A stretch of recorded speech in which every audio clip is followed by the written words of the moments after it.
1942, 80 years ago, I took $114.75, every penny I'd saved, and I bought 3 shares of City Service Preferred. And City Service was a pretty well-known name down then. Warren Buffett, the man with a net worth of over $100 billion, has a story to share. Here's what he did.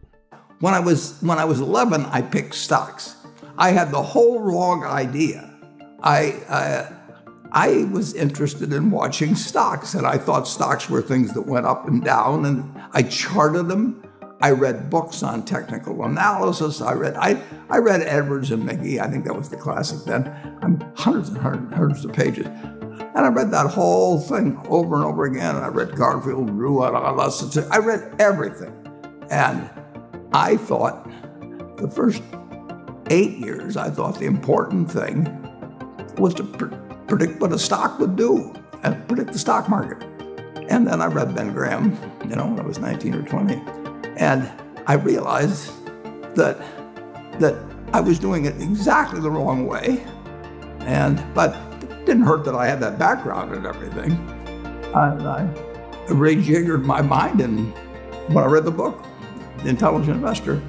And from that point, I never bought another stock. I bought businesses that happened to be publicly traded. But I became an owner of a business, and I did not care whether a stock went up or down the next day or the next week or the next month or the next year, and I didn't have any idea what it would do. I didn't know what the stock market would do, but I knew businesses. To have success in the long run, you've got to love what you do. Buffett believes that finding your passion and sticking to it is the key to success. By doing what you love, you'll have the motivation to keep going even when things get tough. I'm a bright guy who's terribly interested in what he does. So I've spent a lifetime doing it, and I've surrounded myself with people that bring out the best in me. And you don't need to be a genius in what I do. That's the good thing about it. If I went into physics or a whole lot of other subjects, I'd be an also-ran. But I am in a game that you don't need. You probably need 120 points of IQ, but 170 doesn't do any better than 120. It may do worse, probably do worse, but you don't really need brains. You need the right orientation. 90% of the people, I'm pulling a figure out of the air, but 90% of the people that buy stocks don't think of them the right way. They think about something that they hope goes up next week. And they think about the market as something they hope goes up. And if it's down, they feel worse. I feel better. And I hope it goes down when I buy it because I'll buy more. I try to keep my competitive spirit in a game where I can win. I do know this. When I want to do something, I always want to do it big. I put my whole net worth in City Service Preferred, March 11th, 1942. I have never had less than 80% of my money in American business. You can call them stocks, but I see them as American business. Buffett's success speaks for itself.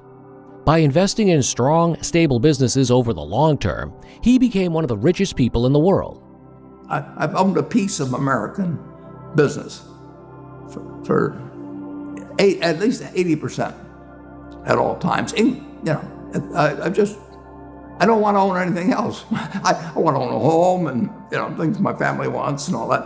But owning 5 homes doesn't mean anything to me because I can be happy in one home, and there's a certain amount of things that go wrong with everything. And if I got 2 homes, I know I've got more problems and I don't have more happiness. I would have to honestly say that what makes me happiest is what I'm doing.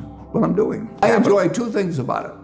One, I know I'll win over time. That doesn't mean I'll beat everybody else or anything like that, but I'm in a game that's very, very, very easy if you have the right lessons in your mind about what you're buying. I'm not buying stocks. I'm buying pieces of overwhelmingly American business. And I'm happy when that's when I'm doing it. I'm happy when stocks are going down. I'm happier when stocks are going down because I can buy more of them with the same amount of money. I'd be happy if I was a farmer. I'd want farmland to go down so I could buy more acreage. If I mean, it just makes sense.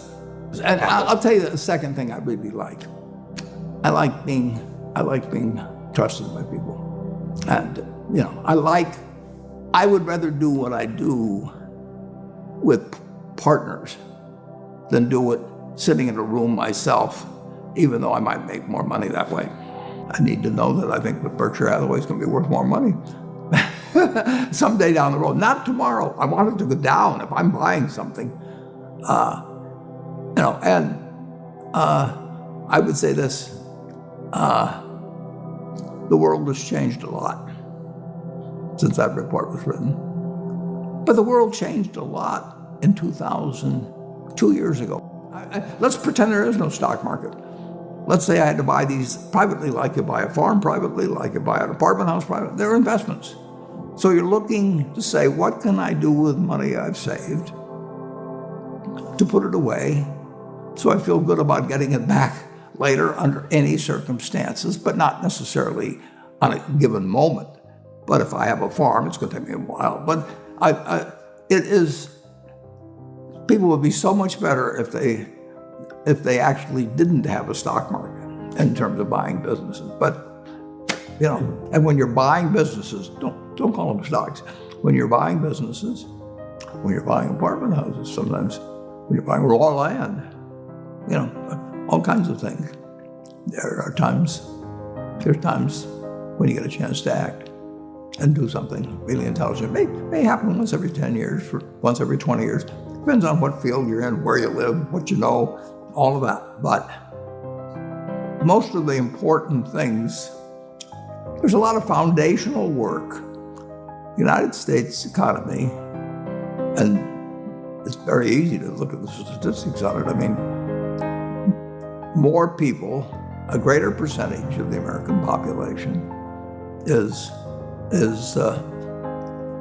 wealthy now, or having more income now than they've ever had.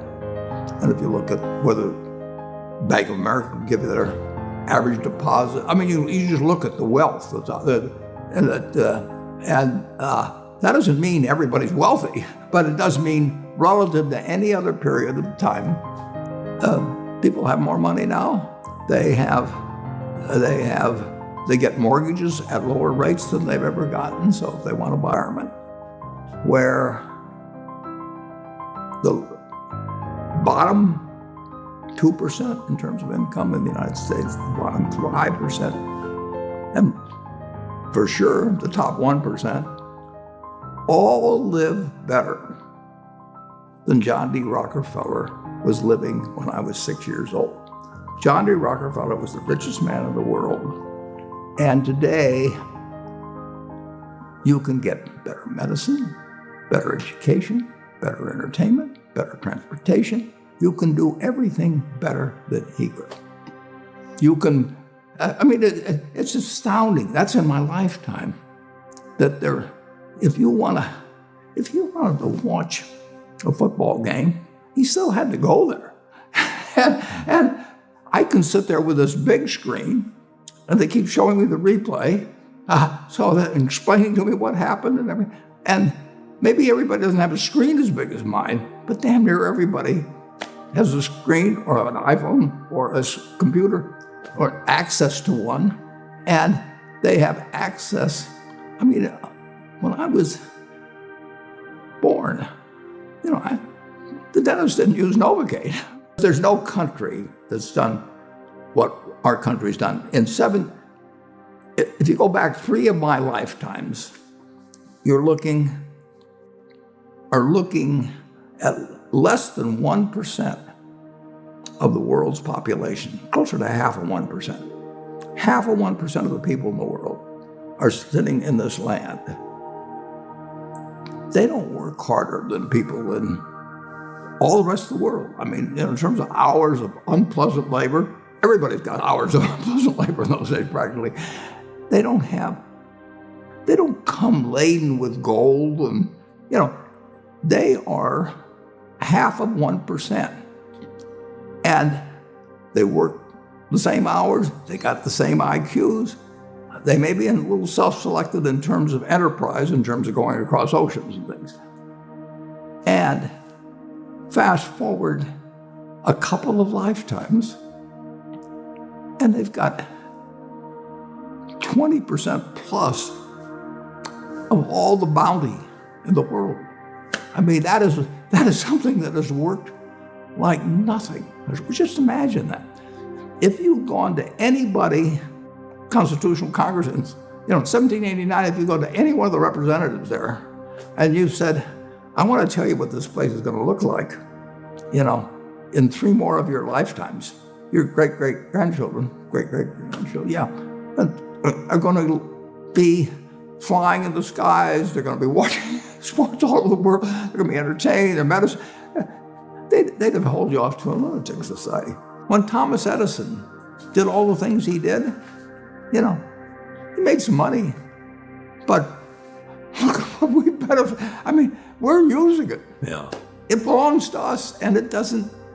If you take what an hour of labor delivered to you 100 years ago, and what an hour of labor delivers to you now for you and your family,